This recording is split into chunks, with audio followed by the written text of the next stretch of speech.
There we go. Please stay muted while others are speaking. Please raise your hand to speak. Feel free to use the chat feature, but I do want to start encouraging folks to raise their hands and actually speak up more often. As always, I don't love talking to a chat box. And then, as always, we are recording this meeting, so it will be available online on the Invest Southwest website for folks to watch in the future. So with that, I'd like to invite Aaron Weisner from United Yards to provide an update on that project. Aaron? Thank you, Nolan. Thank you, everyone. I wanted to, many of you I recognize either faces or names from the community meetings that we had in November and December. Should I stop for translation? Or are we? I don't think we're translating at this point. Okay, sorry. Well, so thank you for everybody who did participate in those, and thank you to the 20th Ward for giving us the platform to have those meetings. We had a couple different presentations. This is really the next. You'll be seeing some repetitive information, but some new information from what went through. But we completed the 30-day comment period following the presentations. Received some really helpful feedback. Generally supportive, but some comments and some things to think about, particularly in terms of input that they would like to that members of the community would like to continue to have in this process, which we would gladly accept over the coming months. What you see here on the screen is really what we've been looking to accomplish since the beginning. What it has added is less in terms of the vision of it from a development standpoint, but the team has solidified. And you see here on the screen the three logos. Blackwood Group is our development partner. They're a construction and development team here in Chicago. Jose Duarte, Rafael Hernandez are our partner throughout this whole project. Celadon Partners is myself and Scott Henry. We're a very experienced affordable housing developer. And then the third part of this, and many of you know Jesse Iniguez. He would have been on this call, but he is on a plane. He was on last Wednesday and ready to go to co-present with me, but he decided to leave me on my own tonight. But Jesse is a member of this development team. We have revised now. We're in the third generation of our memorandum of understanding. If you look at the building there on the right, the Goldblatt's building, Jesse and his partners, small business partners, will be the tenants of that entire ground floor space facing 47th Street that you can see there. And we'll get to more details on that in a moment. But Nolan, you can switch to the second slide. Wanted just to give a few updates, just in things that have changed since the last time I spoke to the roundtable. I mentioned already that we have an updated memorandum of understanding. It's really a business agreement between our team and the Back of the Yards Works team. We've been working really like partners, for about a year now, and it's been great. It's really added a component to our proposal that we didn't have in terms of this small business, locally owned small businesses, and the the ownership element of it that Jesse's concept brings, which we really greatly value. As I mentioned, we did present both to the community planning team that the 20th Ward assembled, and at least Angie's on, and other members of that are on this tonight. And then we had two community meetings, presentations, one virtual, one hybrid in person, and the virtual in November, December.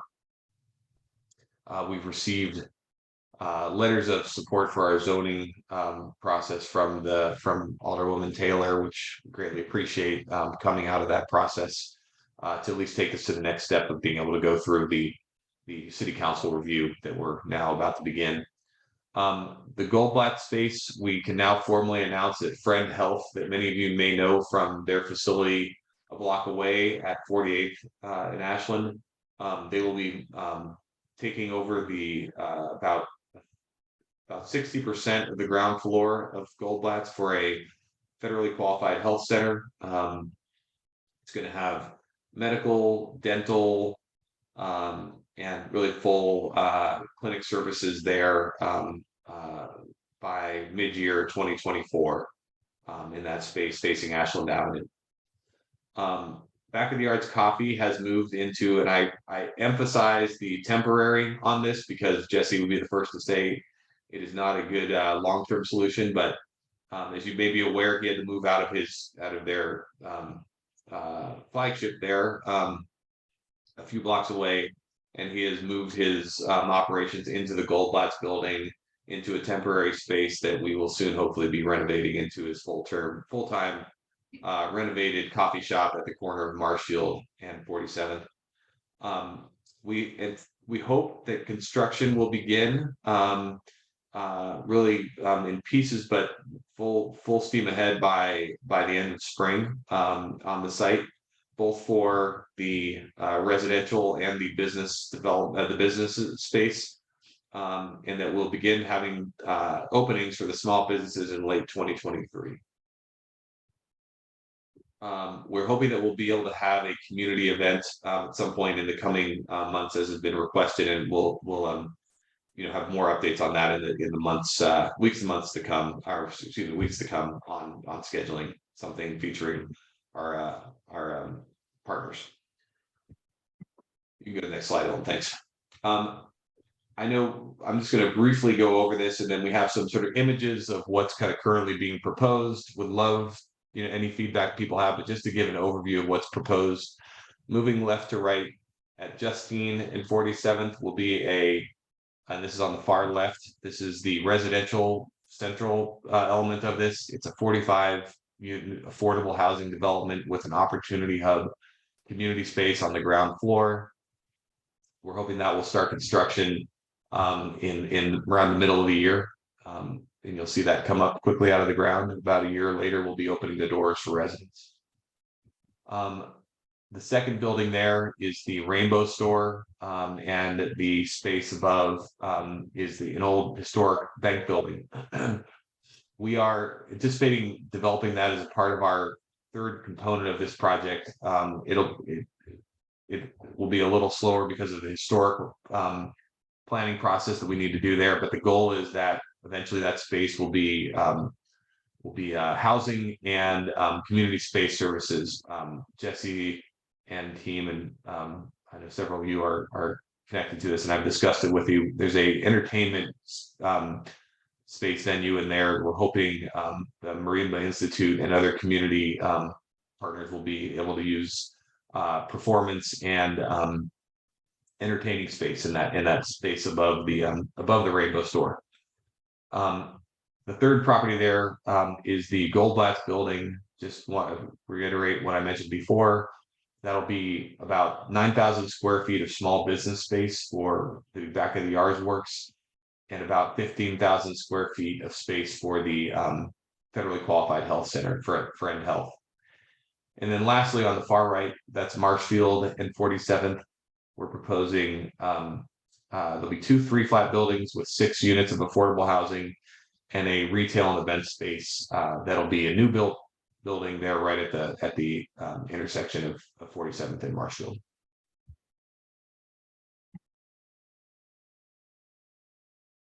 Just a few other images of kind of what we're currently envisioning for these developments. These properties are pretty well through the design review period. The goal and of our design team was to really create a placemaker for these properties that will city's design design review helped us quite a bit to sort of think through what to do. Our architecture team, Design Bridge, and AP Monarch have helped a ton in terms of the vision of what was presented here. This is the opportunity hub and the 45 units of affordable housing. We're hoping to also have a few community commissioned art installations as a part of this. And we'll work with local partners to make sure that we bring in art from the local community and from artists from local community into this development.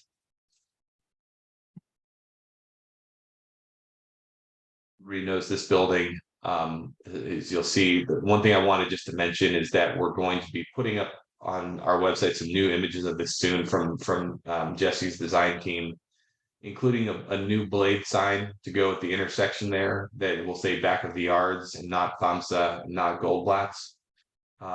That's going to be designed by a local artist, and the same person who owns La Selva apparel store, in a design. But we're going to hopefully put that out for community input over the coming weeks in terms of the actual design of what will go on that blade. But a lot of feedback we got was that sign needs to say something that's representative of the neighborhood, not of the tenants that are inside. Jesse, this was the portion he was going to present, but he's working with his design team, caught some images that are representative of what he's going for the small business spaces along 47th Street. This is, just to be clear, these are not the specific spaces that he's going to be providing, but these were images his design team said that was their inspiration for what they're going for. Right now, the businesses are going to be the coffee shop, a bakery, the apparel store, La Selva, and a cooperative barber shop that'll be in those spaces along 47. And that's it. Does anyone have any questions for Aaron before we move on to the next item? Hi, Aaron. This is Vanessa Irizarry from CDOT. How are you? Vanessa, how are you? I'm good. I just, oh, my video's not working. I think it's working now. Hi. Now that you have moved further in your development, I think it might make sense to have a meeting for coordination with the upcoming streetscape project. So if DPD can arrange that and we can work on when best to schedule that, that'd be great. We probably want to have it in the next couple of weeks because we're in the middle of the early design stages for 47th Street. We would love that. I know there's been some communications with Stanley along the way, but we've not had a global discussion in a while, as you know. So yes, let us know. And Nolan, I don't mean to defer to you, but probably to make sure the right people are on that. Yep. Our team would eagerly join you. And in fact, the design team that's doing all the work on the 47th Street part of this business is now formally engaged in the team. And it would be great now that we have them to engage in the discussion as well, since a lot of them will be fronting, a lot of what they're doing will be fronting the street there. Yeah, and we're happy to coordinate that. Thank you. Great.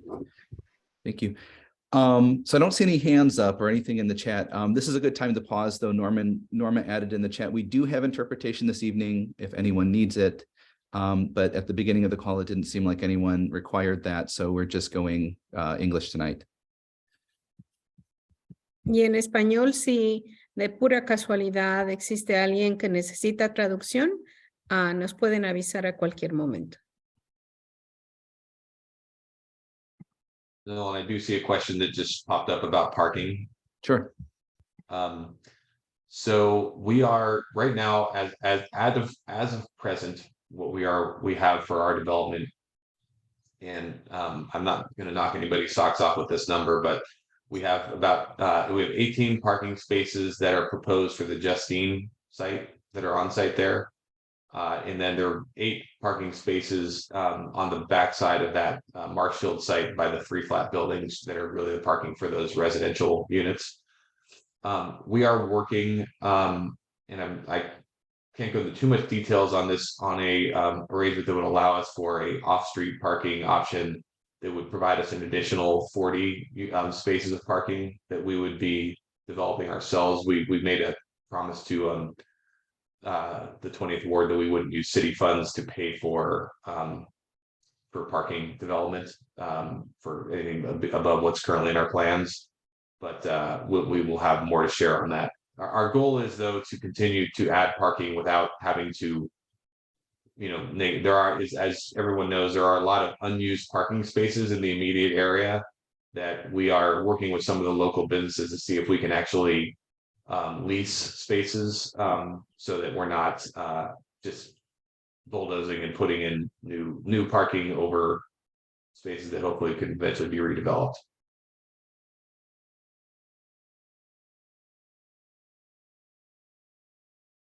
I just can also briefly say at www.unitedyards.com, we are trying to keep current information. So an updated version of our slides and other information you'll find. Oh, thanks, Nolan. Nolan put the web address in the chat. Feel free to go there. We'll update it after this meeting. So if you go there in about 24 hours, you'll see a current bit of information with news. So feel free, and obviously to the city's site too. They have a lot of information about it.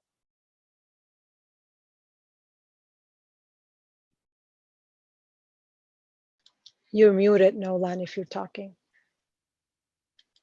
Thanks, Vanessa. I was gonna say, I see Bruce added something in the chat. Yeah, it's coming from Angie. She's sitting right here because the computer wasn't working for her. So there you go. Great. I think that part of the plan eventually should be parking along Ashland and 47th Street to allow customers to have access to different businesses and organizations. And the good news is we do have Vanessa Irizarry from CDOT with us tonight, who can talk more about the streetscaping in just a little bit. So I will say, yeah, if anyone has additional questions or comments for Aaron or the United Yards project, feel free to send me an email or put them in the chat throughout the course of this evening. I'll make sure that we get those questions over to the team. But I do want to, in the interest of time, want to move on. We do have Jim Harbin from DPD with us to provide a quick update on Neighborhood Opportunity Fund and the Chicago Recovery Plan. Jim? Yeah, thank you, Nolan, and thank you, everyone. My name is Jim Harbin. For those of you who I've not met, I am a Deputy Commissioner here at the Department of Planning and Development, and wanted to take the opportunity to just give a gentle nudge to folks who may have applications in our queue for the Neighborhood Opportunity Fund and for the Chicago Recovery Grant. As you can see by the dates here, the grant program or the application period actually closes this Friday. And the reason why I'm here to kind of not have folks rush an application in 2 days, but we've got almost 450 applications in our queue. And we've had folks before who had applications in our queue forget to hit that send button on the deadline date. So this is a friendly reminder, and it's also an opportunity for me to give a high-level overview of what the programs actually are. Nolan? So, you know, the Neighborhood Opportunity Fund is really been an incredible component of the Invest Southwest initiative. It is a grant program, as many of you already know, that provides either up to $250,000 for small business renovation on storefronts, or our larger tier, which can actually go up to as much as $1.5 million for our large tier. But both programs are designed to do three things, which is to support local entrepreneurs and small businesses, attract commercial businesses and cultural amenities to corridors, and provide resources to ongoing economic development that is taking place. And just hearing Aaron's slide, there is quite a bit of economic development heading to you guys' corridor. Next slide. So just a quick history of the program. Many of you probably know this, but the program is about 5 years old now. And it was launched back in 2017 as a financial tool. And it did something just I still find compelling to this day, which is leverage downtown investment dollars into the neighborhoods. And I'm going to talk about that a little bit more in a second. Back in 2019, we actually added some additional amenities to the program. For instance, you have an added bonus now if you live in communities that are targeted for this program. You get added bonuses if you hire locally from this program. We've also added technical assistance. Many of the previous finalists have signaled to us that having support either through design teams or architectural firms or through construction management is something that has helped them get to the finish line on many of their projects. And we've also added an escrow component, which allows folks to put in their portion of the grant into a fund, which the city will immediately fund soon thereafter, and have projects funded at the beginning of their construction period. So to eliminate much of the delays that can happen in the construction industry. And then in 2022, 2020, you guys know we were hit by a pandemic. The NOF program continued to help support businesses, particularly going through that tough time. And you can see where the numbers, where we were still selecting finalists and still providing economic support for small businesses, particularly along our corridors. And this year, we are really leaning into that finalist support. And when I use the term finalists, those are the individuals who have been selected to this program. And what we want to do is to make sure that, again, that design and architectural support, that construction management and project management support, and even lending coaches are part of the program in terms of once you become a finalist for this program. Nolan? So the NOF program is quite different from some of the other grant programs that you may be familiar with the city. Our program targets corridors and not just swaths of geography, if that makes sense. We literally are looking at corridors that through data have demonstrated that there is need for this type of investment. And so you can see that most of the corridors that have been selected are on the west and south and southwest sides of Chicago, and that is very intentional. We want to make sure that we are bringing resources to communities that have historically not seen this type of investment. And we want to continue to do so by making sure that we incentivize where you are along some of these corridors.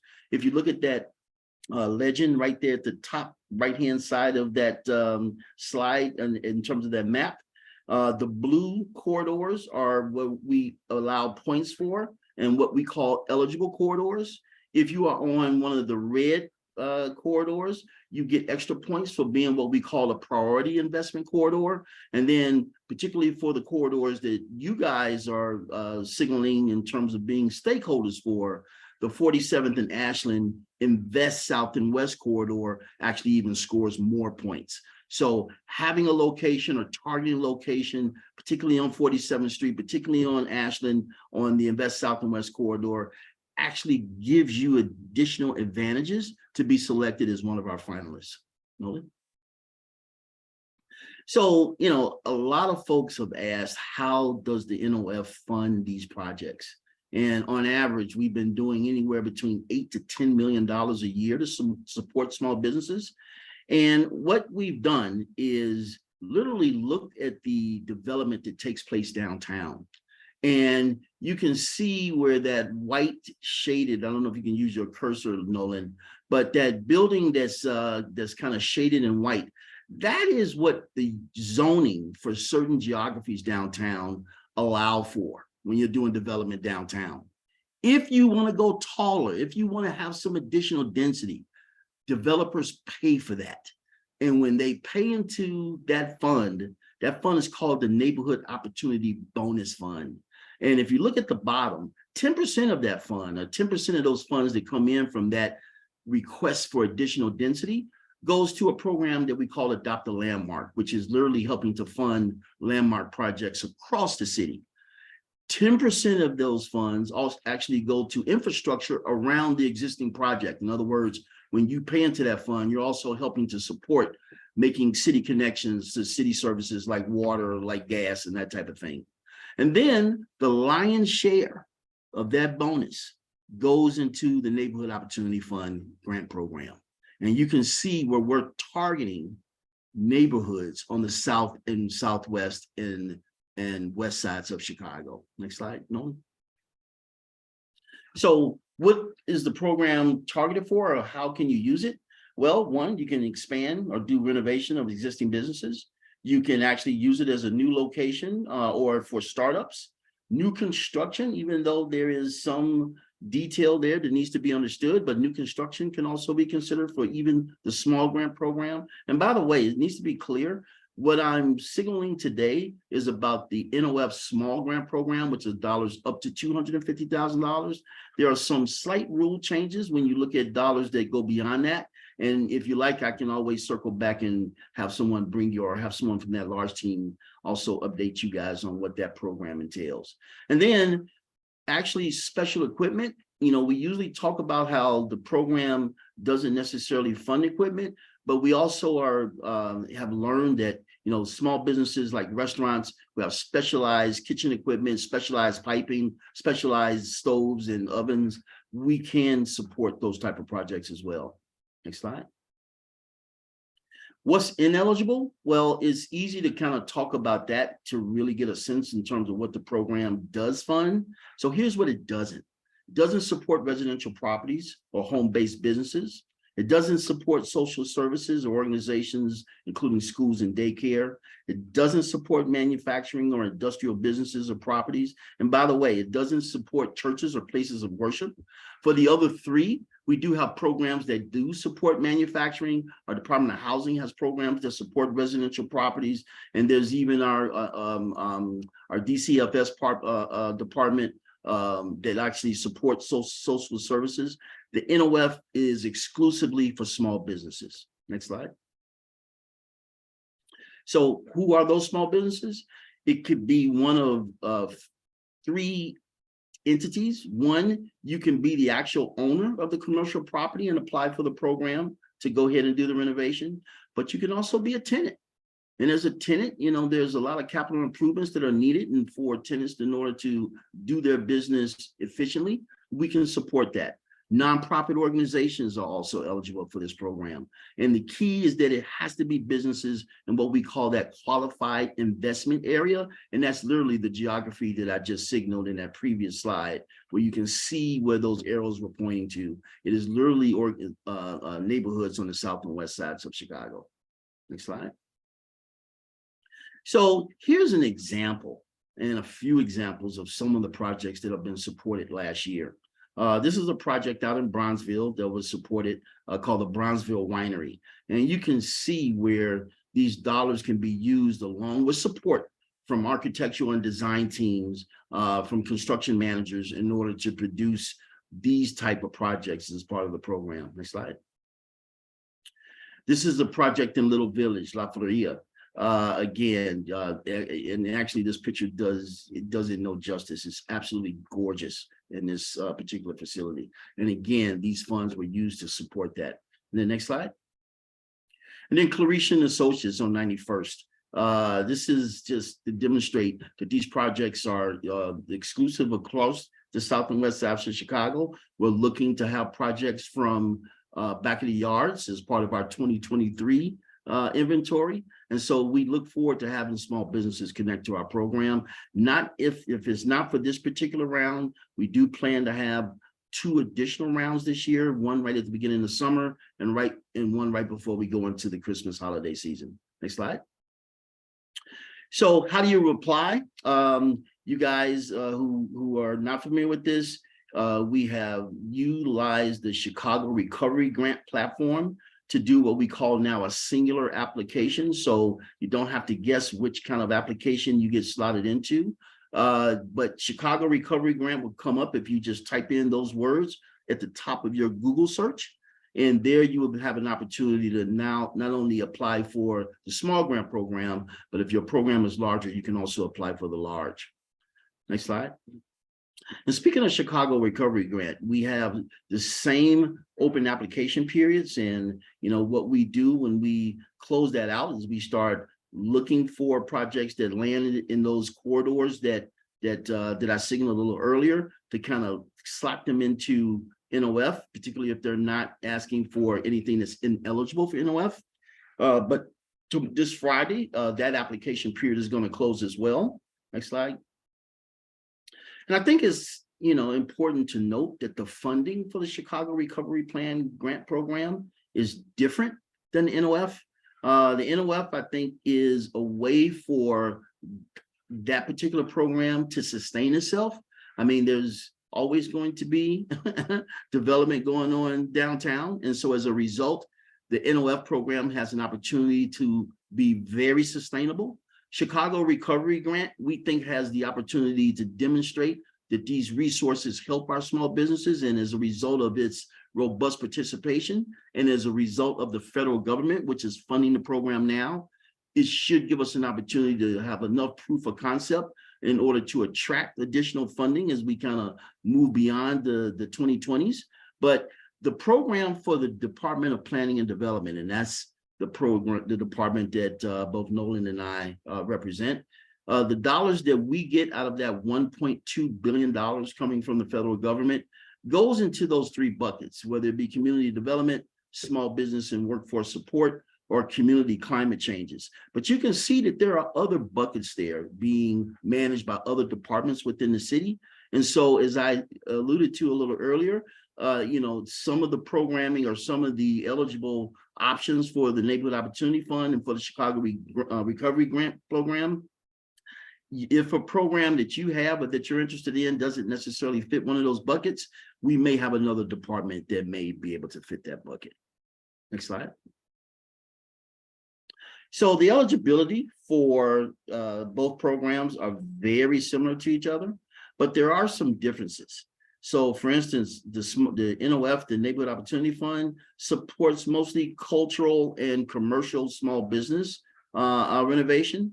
The Chicago Recovery Grant goes beyond that.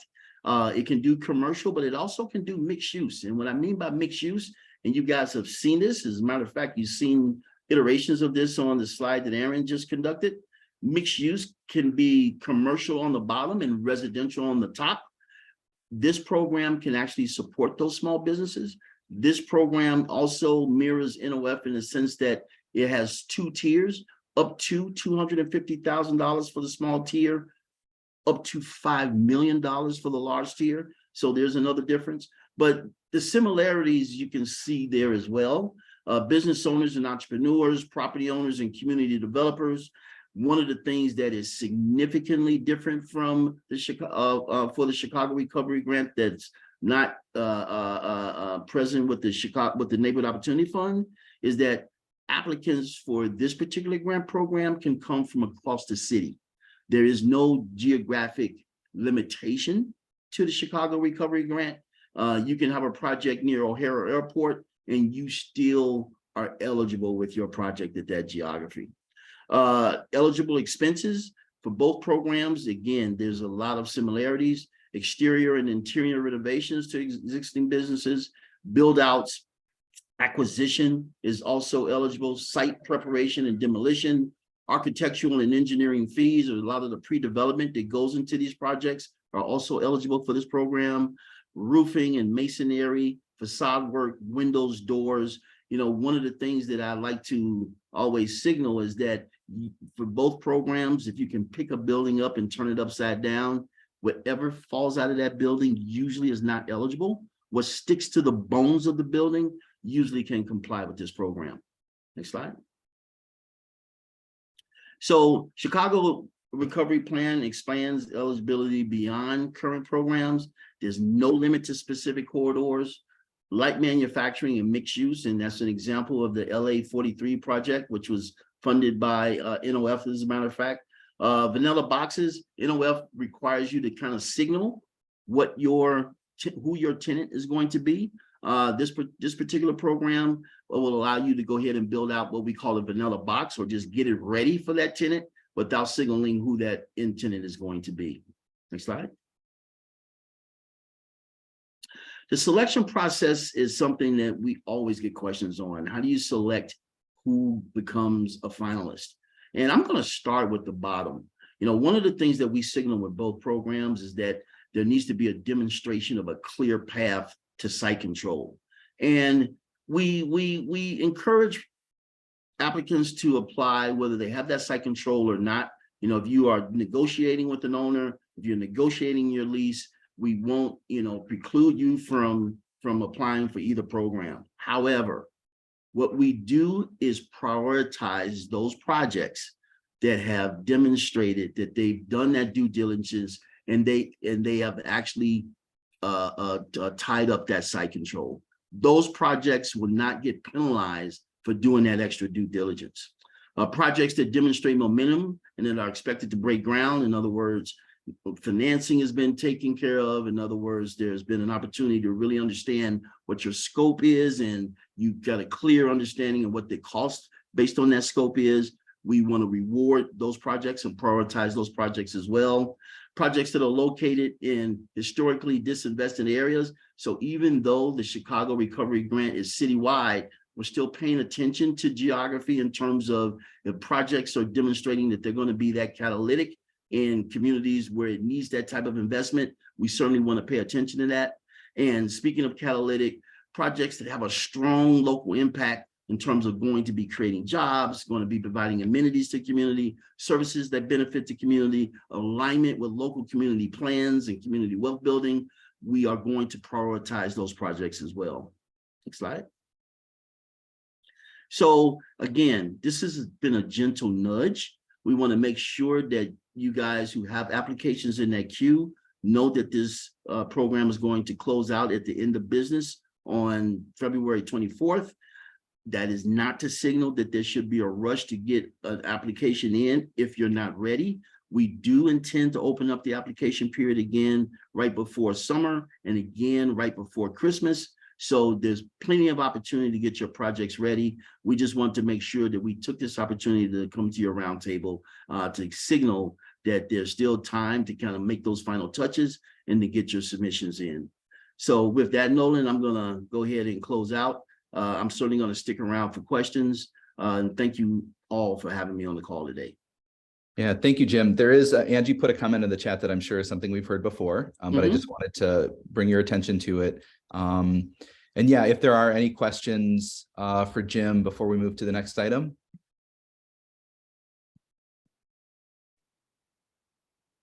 Hearing and seeing none. Can move on. All right, I know we have Mary Rose with us to provide an update on some of the public art projects in the neighborhood. And I know this also kind of will flow into the CDOT conversation, but I think Mary Rose, did you have a few? You have a few to talk through at the beginning, right? Yeah, I believe I sent just like 3 slides. Yeah. Okay. Okay. So as Nolan said, my name is Mary Rose Pavkovic. I'm a project manager at the Department of Cultural Affairs and Special Events, DCASE. And I'm here just to talk about this incredible opportunity that DCASE has to invest in public art across the South and West sides. And it's through a public art visioning and planning process called Public Art Reimagining Tour with You, or as we like to call it, PARTY. Next slide, please. So through this process, we're having visioning events with communities to think of public art opportunities. And as I said, in each of the Invest Southwest neighborhoods. And funding is committed for by the city for public art projects, about $1 million per neighborhood. So we're really excited. And this year we're going to be working in Back of the Arts. And we're going to be working closely with CDOT to connect to the larger streetscape project, and particularly excited to imagine possibilities with you for transforming these new spaces into public art opportunities. Next slide, please. So these are just examples, inspirations of possibilities. And some of these public artworks are in Chicago, nationally and internationally, that could come out through the visioning events that we will be holding in Back of the Arts. And that's it for me, just some really exciting news. And I'll let Vanessa take it away.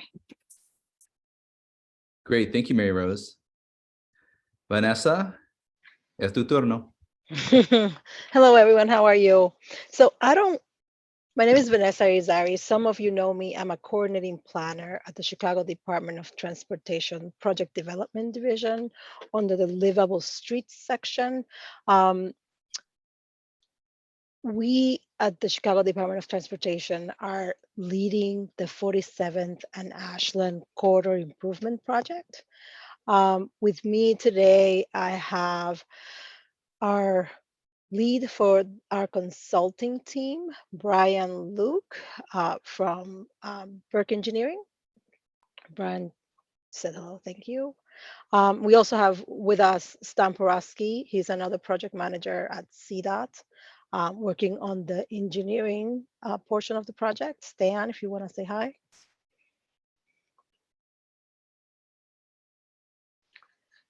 We can't hear Stan if he's trying to speak. Really? Okay. Hi, we hear you now. So we would like to give you a presentation today on where we are to date on the project. We'll be having a public open house probably in late March to present the concepts that we've developed to date based on community feedback. But this roundtable gives us an opportunity to have a smaller discussion about these concepts and get your feedback. Next slide.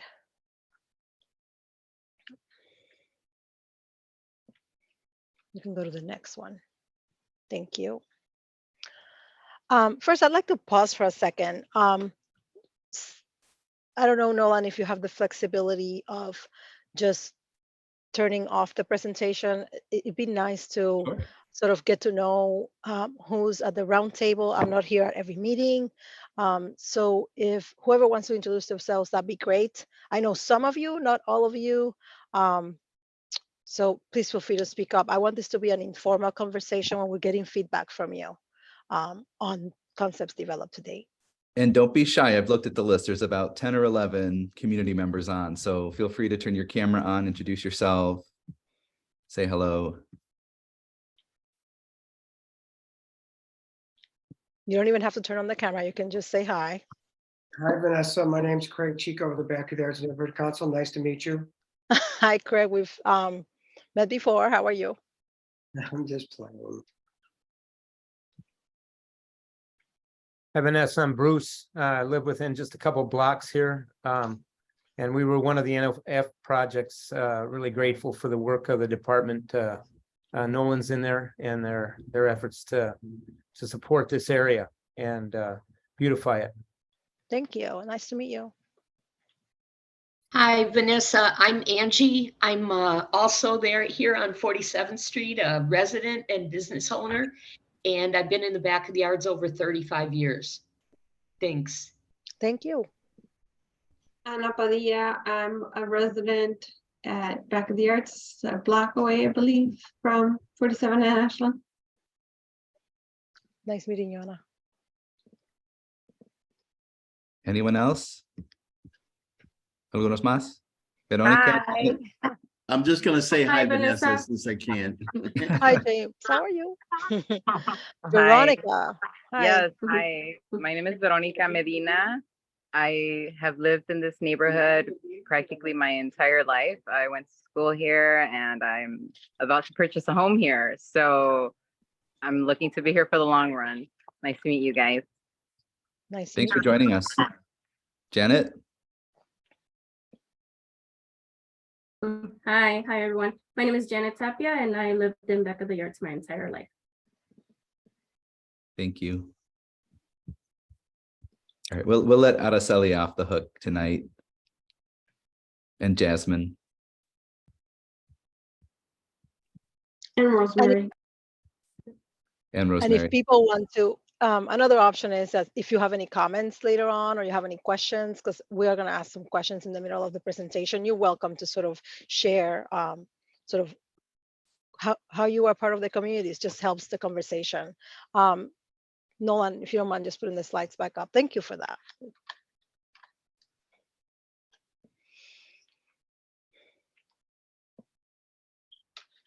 If you have any questions, feel free to stop me at any time. If you need me to say something in Spanish and translate it, Norma can do it for you. I can do a little bit. It'll take a little longer if we have to do that, but feel free to ask any questions if I need to translate anything.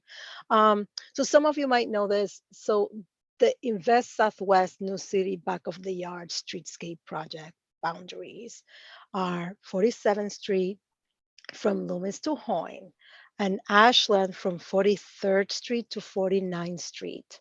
The scope of work you can see on the screen. In the interest of time, I'm not going to go through all of it because most of you have heard some of this information already, but it includes infrastructure improvements, pedestrian safety improvement, landscape, trees, placemaking elements, the creation of open spaces, etc. There are 3 sections in the corridor. Section 1, which is Ashland Avenue. We are starting construction of Ashland this spring. So this presentation and this discussion will be more about 47th Street because we went through the discussions on Ashland in previous meetings. Sections 2 and 3, they used to be separate. We're merging it into one bigger project, and it's in the early design engineering stages. That's why we're here, to get your feedback.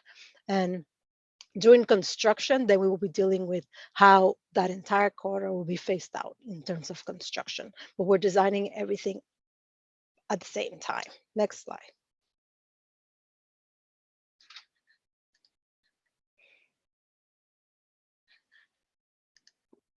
And the presentation is frozen.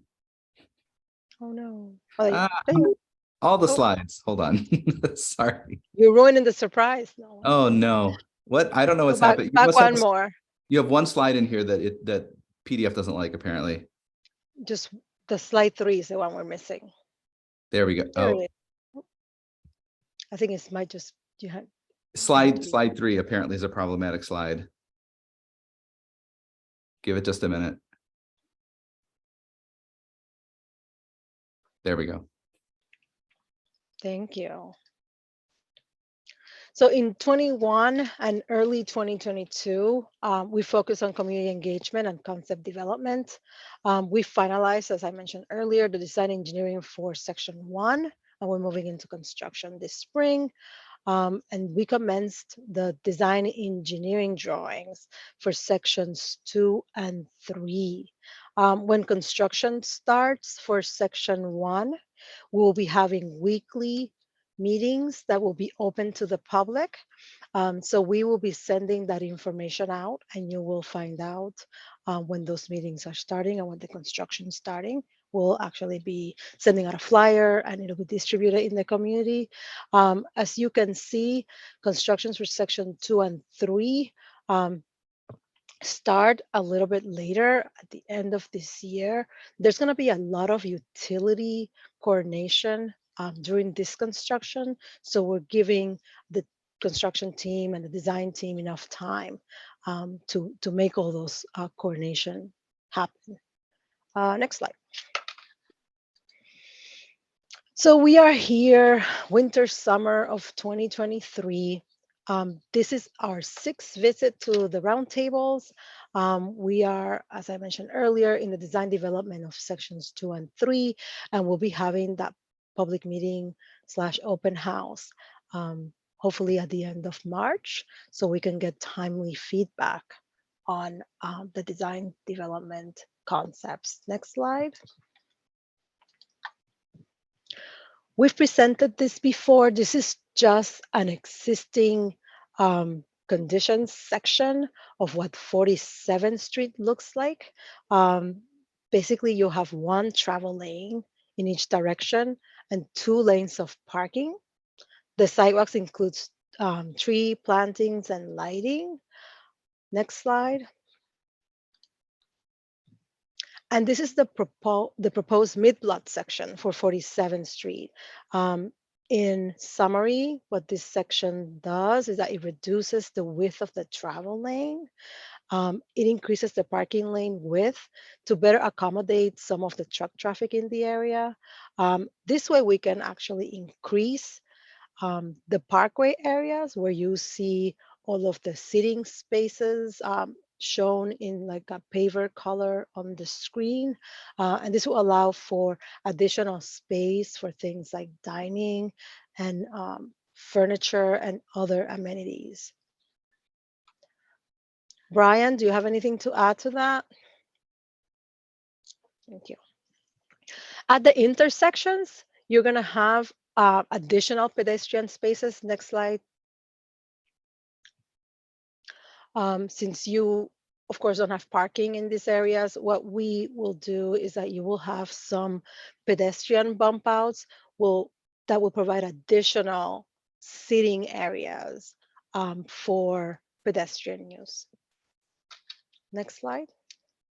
And anybody who has any questions or comments, please stop me. I'm just trying to go through it fairly quickly so we can get to the parts that are sort of new. This is more like a summary of what we've discussed before.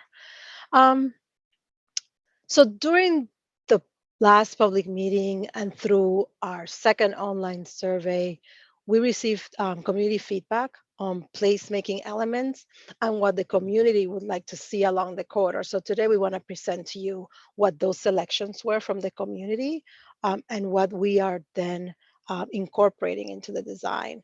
The neighborhood branding efforts included the back of the yards brand identity, which is conveyed through text and graphics. And then our streetscape concepts build upon the back of the yards cool color palette that was selected by the community. Next slide. So during the public meetings and the survey polls, the community selected light pole identifiers, neighborhood gateways, types of benches, and types of pavers. We had several options that were all based on different themes that we presented to the community. So what you see on the left is the neighborhood identifiers selected. We are proposing to use different colors throughout the neighborhood. And then you have the back of the yards light pole identifier that will be installed in the new light poles. And the existing light poles on Ashland, but later on when we're building sections 2 and 3, correct, Brian? The benches were also selected by the community and the pavers color and pattern that you see on the bottom right. Next slide. So the plaza and bump out seating area designs are being developed based on the concept selected by the community while still maintaining the preferred color palette and the paver selection. This question came up in our last roundtable, I believe, because there was a little bit of a disconnect between kind of the plaza selection, the plaza design selected that you see on the left side of your screen, but then you have the hexagon pavers with a different color that we showed in the previous slide. What happened was that community chose that type of paver, but then selected the plaza design for this type of programming and use on the left. So what we've done is sort of merge the two comments that we received. And we're doing the plaza design as shown on the left, and then we're using the pavers that were selected by the community. Next slide.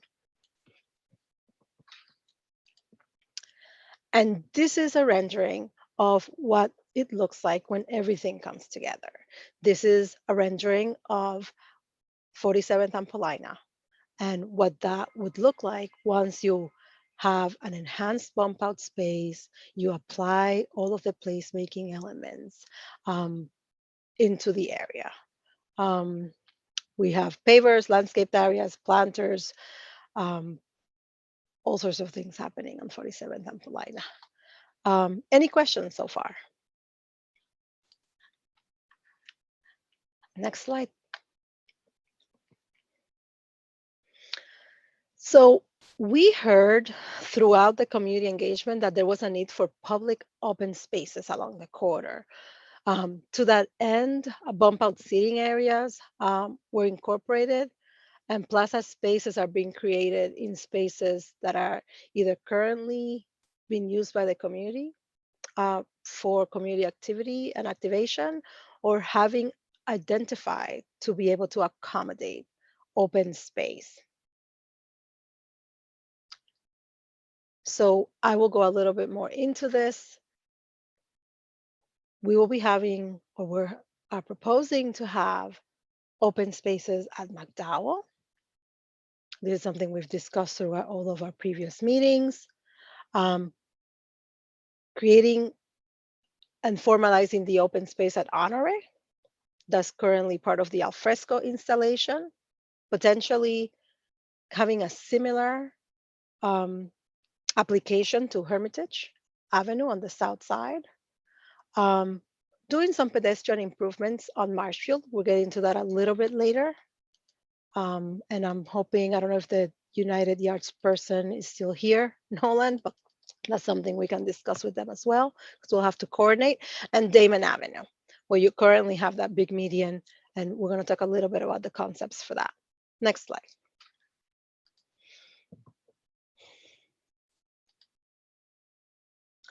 So we understand from the feedback we receive that the alfresco installation on Honore has been well received by the community, so we're trying to respond to that. Again, we received community requests for more public plaza spaces. We analyzed the surrounding traffic patterns to find where the opportunities were for additional closures. We not only looked at the traffic patterns, but we looked at the uses around each of the streets to see if there were any conflicts, if a plaza space was developed at any of these locations, and how drop-offs and pickups, for example, for schools, if they will be affected. In addition to formalizing Honore as a public plaza, as I mentioned earlier, we found additional opportunities at McDowell, Hermitage, and Damon. Those are the ones shown in red. The light green arrow represents existing travel directions that are to remain around the area. Now the dark green arrows represents the proposed new travel direction due to the street closures. So, and a lot of these, basically what's happening is that you're going from one way to two way. That's why you see the dark green arrow going two ways. Next slide. So we're going to talk about Damon first. Based on our earlier outreach throughout the project, we heard that Damon was a big opportunity for a plaza and a community open space. We heard that that Damon Avenue median was used for tree lighting ceremonies and activities by the community, and through previous neighborhood plans, also the community wanted to use that space more. So we were trying to capture that. And we'll get into this a little bit in more detail in the next slide, but to achieve this, we started looking at Damon Avenue and how it works at that location. The avenue actually goes one way northbound and one way southbound right now, and you have that median that basically is kind of cut off from everything else with those two portions of the street.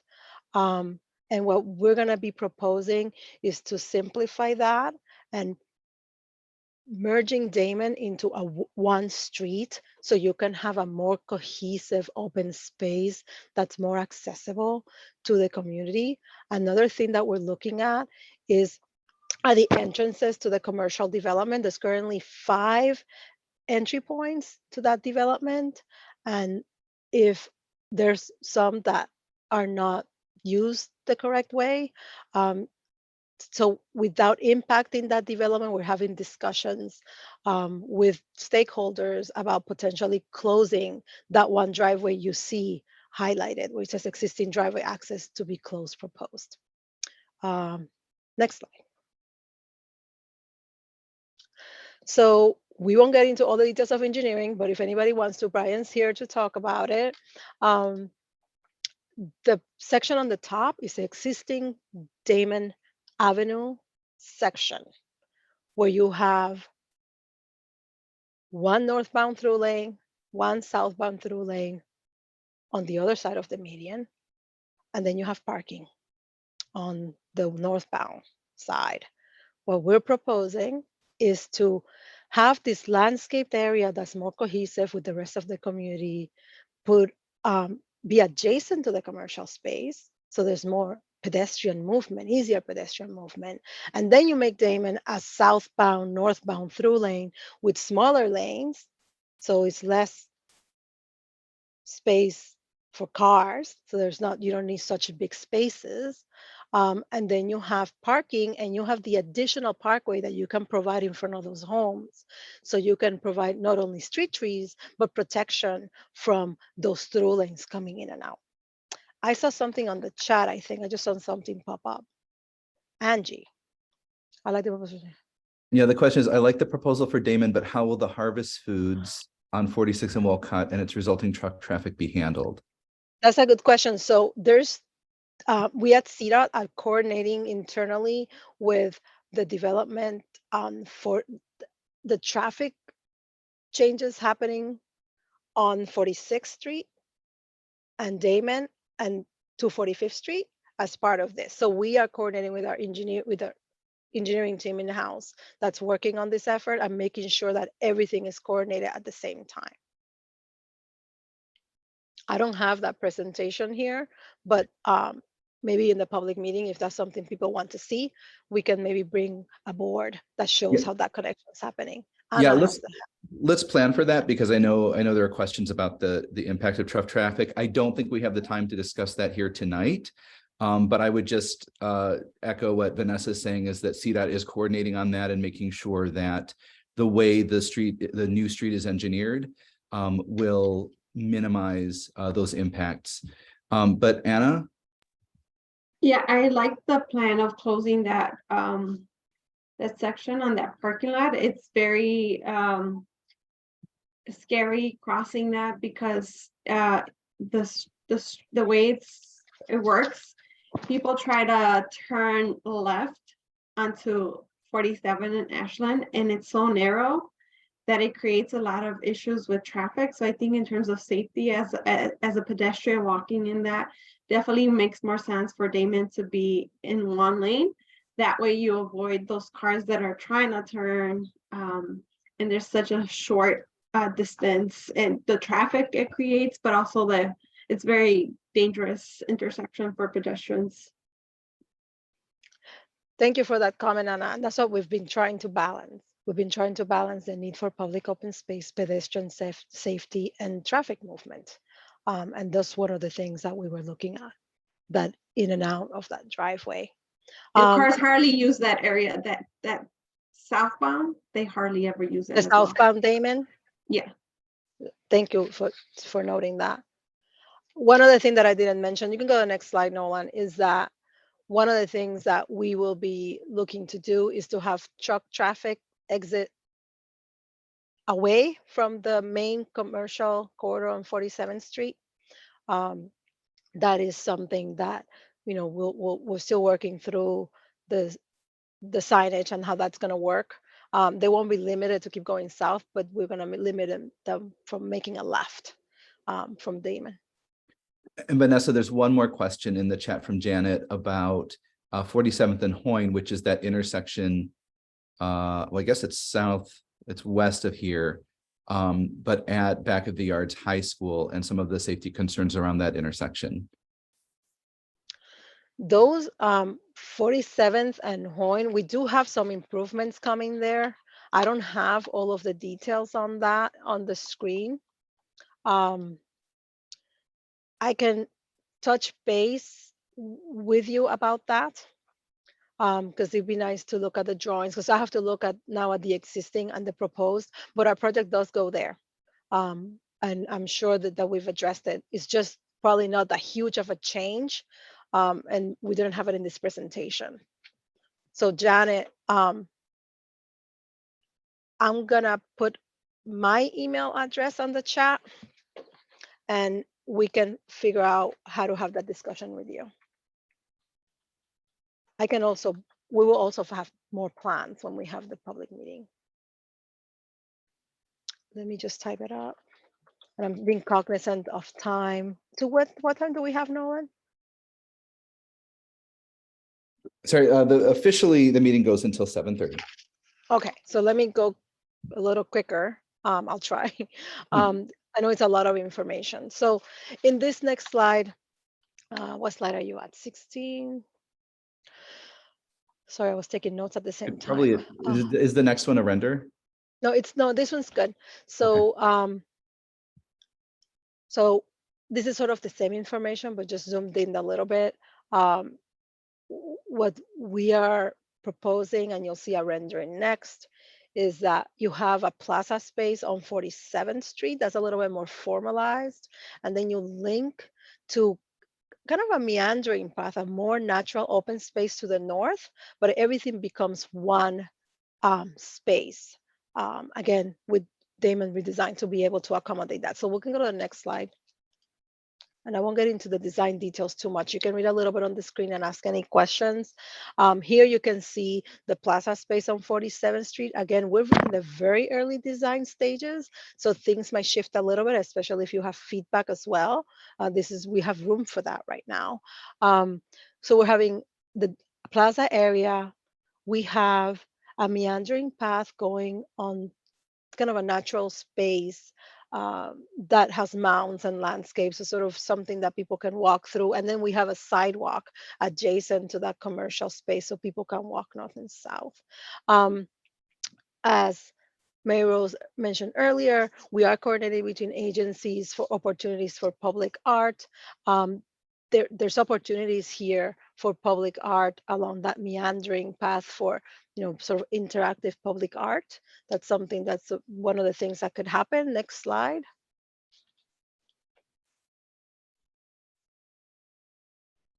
And here you see a little bit of kind of more detail of what that plaza space would look like.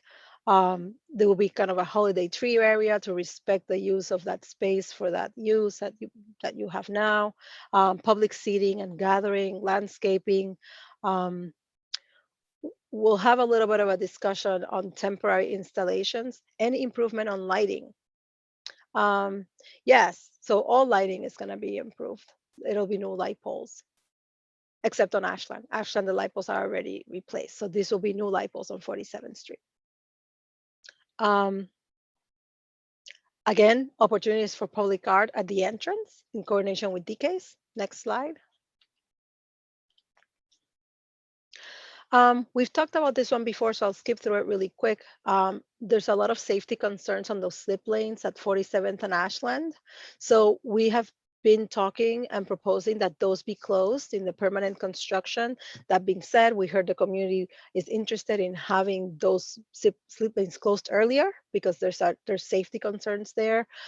So one thing that we are doing is, next slide. This summer, we are proposing to close that space and create a temporary installation for closure of the slip lanes, but also an activation of the space so people can start actually using it. Some of the materials that will be used here will be reused on the streetscape itself. So you might see like some of the planters and some of the benches are of the same category as the ones that are going to be installed in the permanent construction because we'll reuse them.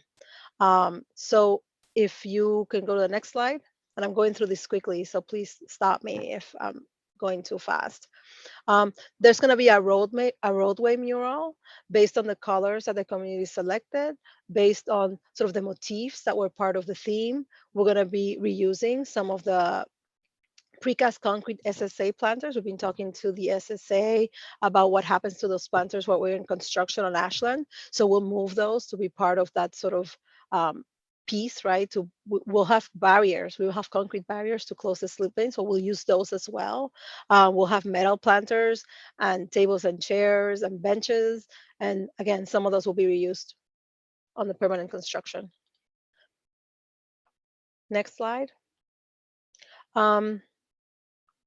So here's a permanent design for McDowell Plaza, as we're calling it. That has the pavers selected by the community. The community really wanted a space that could be used for gathering, community events and landscaping. That's what we heard as part of the community engagement. Thank you, Araceli. There's going to be places for community to bring to use it in all sorts of different ways.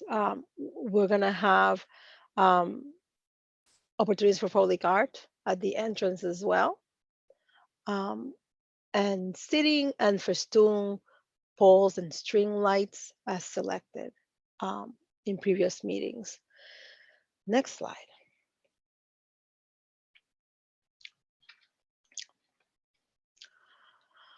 So here are some of the permanent improvements and what they're going to look like. You have the shade shelters, the geometric panels that will be used as a shelter roof, again, using the motif and colors selected by the community. We'll have different types of unit pavers. We are doing some unit pavers, the hexagon, because it was selected by the community in some of the plazas. There's an opportunity to use the same colors, but maybe a different type of paver geometry, like the rectangular paver in those plazas on Honore and Hermitage, because we think this could be a little bit different while still speaking to the theme selected by the community. Next slide.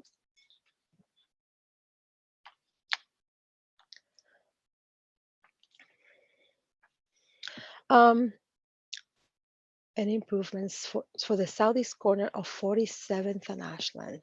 Trailers drive on top of the sidewalk.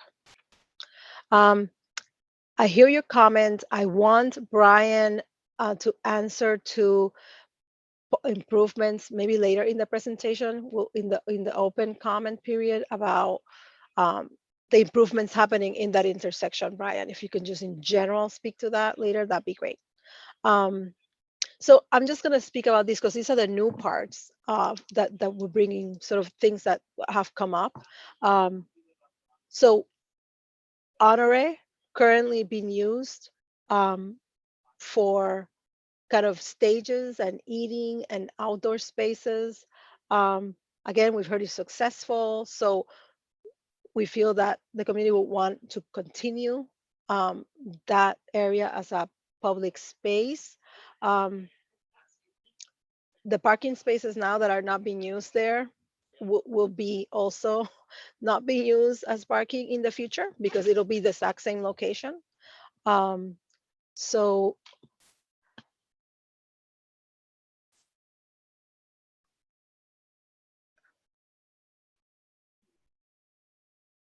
next slide.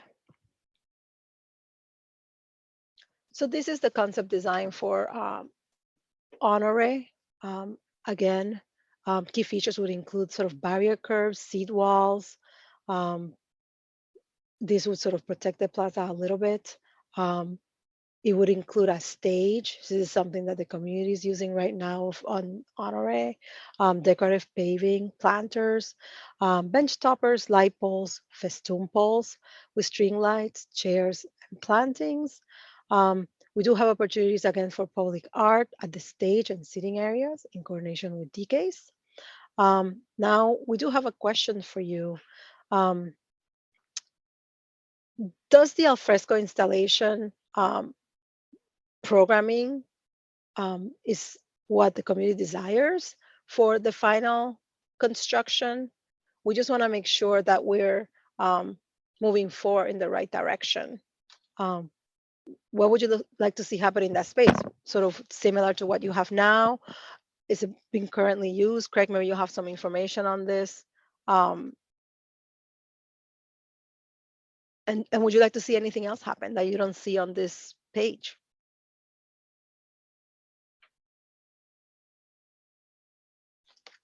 Is Craig still here? I'm sorry, Vanessa, I am here. What was your question? Did I have any more information on the programming? No, sorry if I wasn't clear. So as we move to refine these concepts, what the concepts are doing now is reflecting the current programming of the alfresco, right? Sitting areas, a stage, things that the community wanted and is using as part of the alfresco installation. We're respecting that programming and just sort of formalizing it through the permanent construction. Is that what we should do moving forward? Does the community want to see stages, seating, or is there something else that we should include? Or any other comments on that concept that you see on the screen?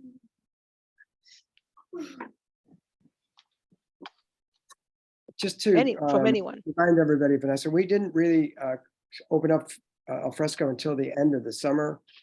because of Okay. the construction period, but it was remarkably successful. And but we have yet to even scratch the surface on what it could mean to the rest of the community. I wanted to get so many more people involved, but it was late in the year.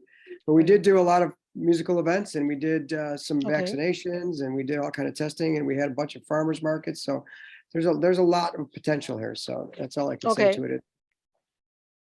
Thank you for that comment. So we will kind of continue with a similar program, it sounds like, into permanent construction. I guess if you find anything else as the warmer months pop up again, and you feel that there's anything that we should sort of consider as part of the permanent design, we will certainly welcome it, because we want to make sure we're keeping up with what the needs are. There's going to be a point that we're going to be in the later stages of design, but at the beginning of the spring, we'll, in the early warmer months, we will be able to make some adjustments.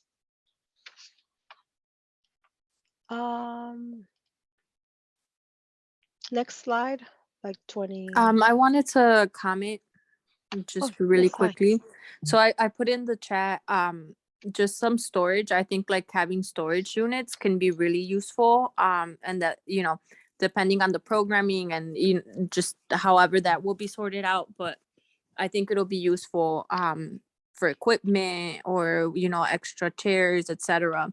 I also wanted to comment, and it probably is too late in this process, but I think we need more like recreation and like just like fitness amenities, and it would be nice in the future to see some of these open spaces be like I don't know what the language would be, but like outdoor gyms. And that's all. No, thank you for that comment. The question about storage units has come up before. We've discussed it as a team, whether it would be good to have those installed for programming so you can put tables and chairs away. The question becomes who has access and management of those storage units, but that's something that maybe we can discuss with the SSA. Is there anybody else that conducts programming at the open spaces right now? Not yet, but it's open to anyone. And the only reason Right. that we put it out was that so that we didn't double book anything. So Right. So that would be the question, right? We don't have to answer tonight, but that's the question, like who would manage it, right? And that's something that we would have to work on. In terms of fitness amenities, it has come up in other communities. And what does that mean? Because it doesn't necessarily have to be like a bike. It could be something that is structure. It doesn't have to be like a stationary bike, right? People think of, exercising as that, but maybe there's opportunities for structures that can be used for activities. So we'll bring this back to our landscape architect and see if they come up with some ideas before the next public meeting. So thank you for that. Let me try to wrap it up. We're so late. What slide were we on, Nolan? Sorry, Hermitage. Yeah. Okay, so we'll go through this one quick. Again, Hermitage Avenue is not currently closed temporarily, but we did look at the traffic patterns and the uses, and we thought potentially it could be another public open space. So you would have 4 spaces along the corridor, right? Damon, Honore, Hermitage, McDowell. This one, again, there will be an impact on parking spaces. So there's a balance between parking and having public open spaces. That's just kind of the reality of doing these things. So we welcome any feedback you might have. We do want to say there's about 45 plus street parking spaces. Sorry, I just saw the chat going. Thank you, Aaron, for your comment. So there is parking around, right? But there will be some sort of some parking impact. So for Hermitage, we got a little bit of a different feedback. If you go to the next slide, slide 27, Nolan, that this space should actually be a little bit more informal. than what we're seeing on Honore because of the types of uses that you have. You have an ice cream shop on one side and there's a restaurant on the other. So maybe there's some places for tables and chairs that are used by the public to be put out there. People could enjoy their ice cream or whatever foods are being sold around. But then you have some sort of open space where people can sort of have informal activity. Maybe this is that place where you have that sort of idea of active amenities, whatever that ends up being, because it's a more informal space. We want to ask you the same question on this one. Do you see what type of uses would you like to see here as a community? What do you see happening here? Are we getting it right? Do we need something more than just an informal open space? And again, there's opportunities for DKs to work with the community to come up with public art installations as it relates to the seat walls and anything that's installed at this location. Anna, I see your hand up. I have 2 comments because a lot of these streets are one way, so obviously there's going to be an impact for the residents in the area. I think this is a one-way going northbound. Mhm. The turnaround area, just a quick of what is like the safety around. The paleteria gets a lot of people, a lot of kids in the summer. So just Okay. in terms of the safety, I think currently they do have like a like a bench right there. So it gets a lot of use from the community already. So I think it would be a great addition to that space. But I am concerned about like safety, especially when you have young children potentially running around. Thank you for your comment. We will have to, there's several things that will happen, right? We're looking, of course, you have a cul-de-sac, but then you have to have street signage. So you have to orient people to what the new direction's gonna be. So it would have to be two-way. The question is where that signage is gonna go. So we'll be working through all of that. I'm gonna ask Brian to please make note of this comment to make sure that we're addressing all of these concerns as we refine our drawings. We certainly are looking to create more open space because that also brings the safety and security of pedestrians using the area, especially if you're using them already. But we will look at that. Anything else, Brian, that I'm missing regarding that comment? No, okay. How many, I'm sorry, there's one message here. I can't keep up. Oh, Stan answered. How many trees? We would have to count our draw. It's a huge corridor, so we will have to count how many trees we have on our design. We might, I think at this point, we could probably give a general number when we go to the public open house because it'd be interesting to see. It's not gonna be a final number because we're still refining. I don't have that number with us right now, sorry. But it would be a number that I would like to look at. That'd be interesting. All right. Last area, next slide, Marshfield. So we understand a lot of changes are happening in Marshfield, like it was discussed earlier in this discussion. There's a senior living facility there now. Aaron, are you still in the room? I can't see who's in. Because I I'm do have a here. question, or DPD, is that senior living center staying in addition to the new Friend Health Center, or is a new health center taking place in that instead of that senior living facility? The ground floor will be the health center and the small businesses, but the senior living facility will continue to operate upstairs. Upstairs. What do you know what's on this- happening with that? Sorry, go ahead. I was gonna say in the area you're showing here right now, along at Marshfield, that side of the building will be the entrance to the senior living facility, but there will also be a new entrance right near the corner of Marshfield to the new back of the yards copy facility. And one of the Okay. things we should talk about is there will be, it's gonna be a very small park, but a little pocket park going in for right on the across the street there, across Marshfield by what's going to be probably likely a brewery building or some other type of community event space inside there. And there will be some seating on the sidewalk for the cafe. So we're Okay. happy to coordinate with you to make sure that it is consistent with everything you're doing. We have at this point that is all being worked out with the Back of the Yards Works team. So when we talk, let's make sure we cover that.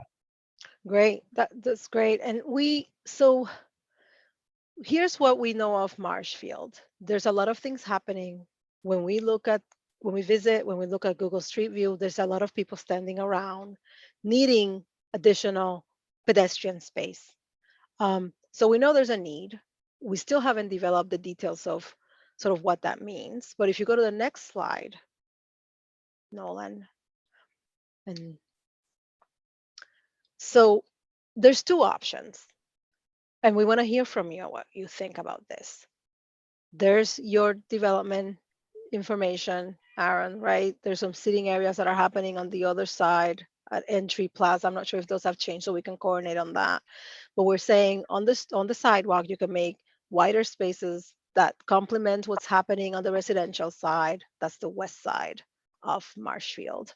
And then provide some additional spaces where you have the senior living facility or the new facility, health facility that's happening. And then you still have access. You need to have access to that alley. So you still have access, but you're creating these pockets of spaces. Now, one thing that we've discussed internally, and we don't know if maybe there's no need anymore because we're closing the other two locations, Honoré and Armitage plazas, is that you could create some sort of flex space, right? We're just sort of saying, okay, cars can go through, but once in a while the community can close it and it has a different feel than everything else. Not a shared street, right? But something that's like a flexible space that people can close down. But I'm asking the group here, is there a need for a flex space for programming on Marshfield? Or is it just, I'll call it concept A, the one on the left. Is it just these pocket parks of spaces that people can sit and you can just have traffic run through freely? So we would like to get your feedback on that as we are very early on the stages of these concepts, and we can certainly incorporate your thoughts. I'm open to it. So please, any feedback you get, we'd be happy to factor in. This is the perfect time to be getting that feedback that's being done right now. Now, Vanessa, it might be nice also to hear from Barton Dassinger, the principal, because the school is just immediately to the south of this location. And so I think it'd be nice to hear from them and get their feedback. Do you have their contact info? You can email me, Sure. Craig. I'll send it to you. Thank you. And we I do have see. Yeah, sorry. Go I ahead. was going to try and help. Yeah, we have two comments in the chat that both say yes to flexible space, especially if new businesses will be added as a part of the United Yards development. And Anna has her hand up. Well, I live on Marshfield, so this is my block. So the only other thing that I'm gonna bring out attention is that there's a lot of commercial space that get their deliveries through the back. So you have like El Güero and all of that. So when you think of all of those, where those truck traffic is gonna go, and obviously if you don't want to send them south because there's like the viaduct and those trucks get stuck beneath that viaduct on 49, and also when they turn the way the narrow turns. So also keep in mind where that traffic is going to go as well. You mean in the traffic on the alley as they're coming Yeah. on Marshfield and making a left or right on the alley prior to that? All of the like big delivery trucks. So I would suggest that you do like you come out or someone comes out and looks at what that traffic looks like for the deliveries. Talking about deliveries, is that garage door active? Because we keep seeing it, we think it's active, but then we keep seeing cars parked on it. It is not active, and it won't be. It is not We will anymore. not need that active. What Anna is referring to is not that access point. If you go around just to the south of the Goldblatt's building, Mhm. basically all the businesses spaces along Ashland, that's the best way to do drop off deliveries to their back entrances. I should also note that occasionally we need ambulance access to the building there. Okay. We've looked at other alternative options for that for space, obviously right along 47th. I think there's a discussion to be had about this.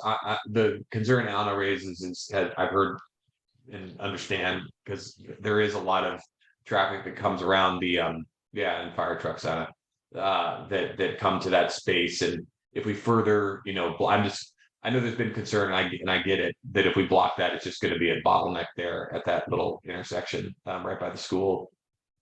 But something I think worth talking about, and I would encourage you, as Anna said, to come just take a look. We'd be happy to come at the same time. It would be helpful.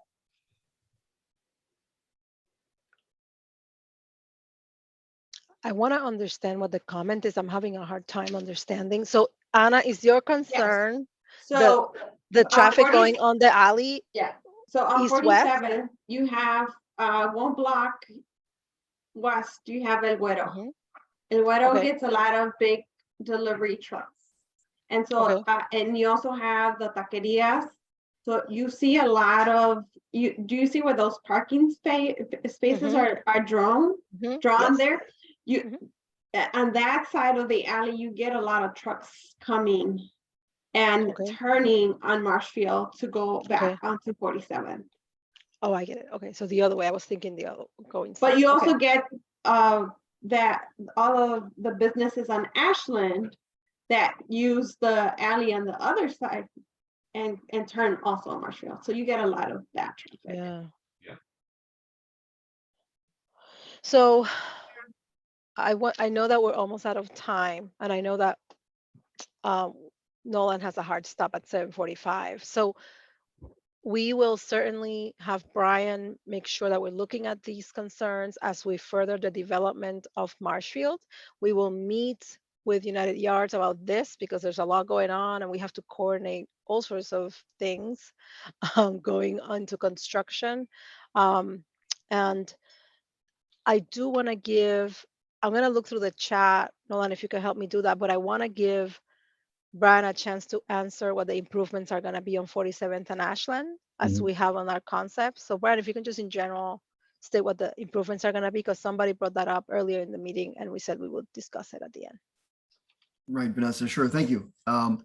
So generically at 47th and Ashland, we realize that there's a whole lot of truck traffic going through there, turning through there. We've got very, very active buses both on 47th and on Ashland. A lot of pedestrians going to and from and waiting for buses, et cetera. And of course, a lot of cars. So there's a lot going on in this very tight section. And we're looking to balance that out primarily by widening the sidewalk on the south side of 47th. We know that's a pinch point there up against the Rainbow Building and against Goldblatt's. So we're looking to move that curb line farther into the road to enhance the pedestrian space, to give everybody a little more breathing room around the traffic signals and all the other things in the middle of the sidewalk.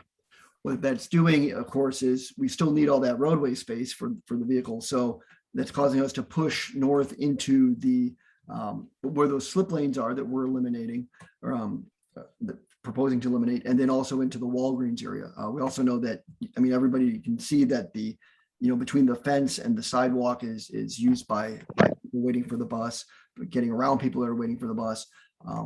So we're basically shifting the road, looking to shift the road slightly farther north so that, again, we can get that widened sidewalk on the south, and then just the better amenities through the area with the improved, crosswalks.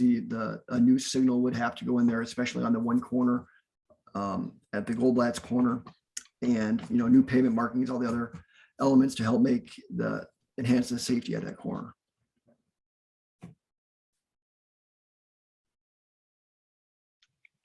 So Nolan, if you don't mind, you can turn off the presentation. That was all we had for you. This has been great. Some initial feedback so we can bring it to the table. Just so you know, we're basically what we call our 30% on our drawings, which means the concepts. Now we go refine them and we go to like 60%. And that's when all the utility agencies review a lot of our drawings. So we need to refine them to the best of our ability. We will bring this out to the public, hopefully late March. And that's where we are. Is there anything else we didn't answer? I see there's a lot of cars double parked on 47th and 48th on Ashland. There's a lot of things that we can't control because we cannot control human behavior, unfortunately, when it comes to driving and parking. But what we can do is make the best design so the traffic flows as it has to, parking is allowed, and pedestrians feel safe. And that's what we're trying to do here. Traffic comes to a stop very fast. We'll make sure we're looking at signage, make sure that everything's signed correctly, and we will be adjusting signage as needed based on the new design. Is there anything else? Did I miss anyone's question, or is there any questions for anybody in the team? We'll make sure to share the chat log with you so that if there are any additional questions or comments, you'll have the full record of all the comments. And then if there were additional questions, we can answer them. Yes. And we will let people know when that meeting's happening. Once we get a final date, we'll let everybody know through the roundtable, through public announcements. Can I ask, is there any day of the week that works better for this community? Any time that works better for this community? We hear different things from different communities on what the best day and times are. Like, is it a 6 o'clock after work on a Wednesday, Thursday, or is it like a 4 to 6? That's something that we've been looking at. I know Alderwoman Taylor has a few, like there's constituent work, I think Thursday nights. Just being mindful. I think some Tuesday nights there's the planning committee, but no. Okay.